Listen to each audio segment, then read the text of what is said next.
Start. उपाध्यक्ष महोदय, अपने भाषण में उन्होंने कहा कि मैंने आज तक ऐसी गरीबी के दर्शन नहीं किए जैसा कि मैं देख रहा हूँ। ऐसी गरीबी जब हम स्वतंत्र नहीं थे तब अवश्य देखने को मिलती थी, लेकिन स्वतंत्रता के पश्चात मैं पहली बार ऐसी गरीबी देश के किसी भाग में देख रहा हूँ। देश के विकास के काम को बढ़ाकर ही ऐसी गरीबी हम मिटा सकते हैं। सरकारी उद्योगों की स्थिति अजीब है। हर संभव कोशिश से और सद्भाव बनाकर सरकारी उद्योगों के कर्मचारियों को आप अच्छा वेतन देते हैं और उन्हें रहने का अच्छा स्थान देते हैं, फिर भी घाटा होता है और देश का नुकसान होता है। कारण क्या है? कारण यह है कि आपकी औद्योगिक नीति गलत है और जो रुपया आपके पास है उसको भी आवश्यक काम के लिए खर्च नहीं कर रहे हैं। एक तरफ बोकारो के लिए 600 करोड़ रुपया रख रहे हैं और दूसरी ओर राजस्थान नहर को पूरा करने के लिए आप कहते हैं कि हमारे पास पैसा नहीं है।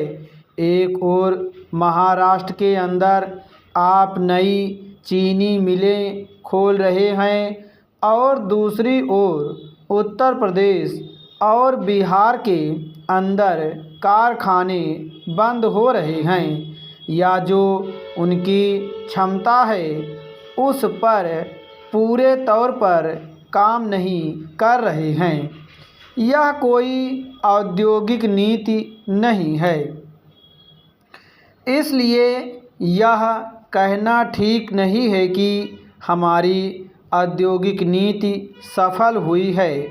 मंत्री महोदय कहते हैं कि वे सिंचाई के लिए एक सिंचाई आयोग बनाएंगे।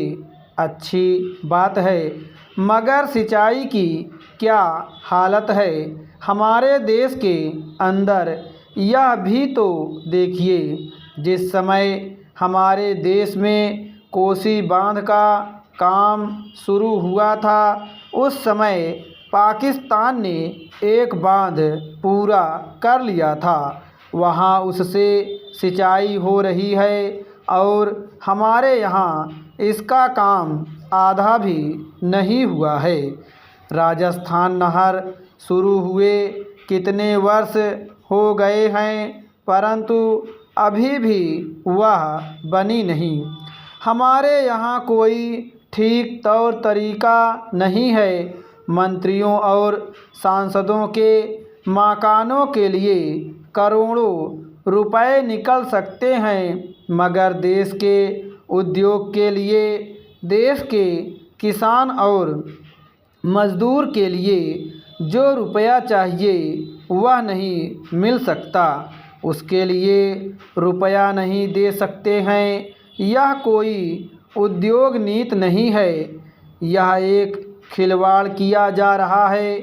मैं कल सदन को बतला रहा था कि कुछ सड़कें विश्व बैंक की सहायता से बनने वाली थीं।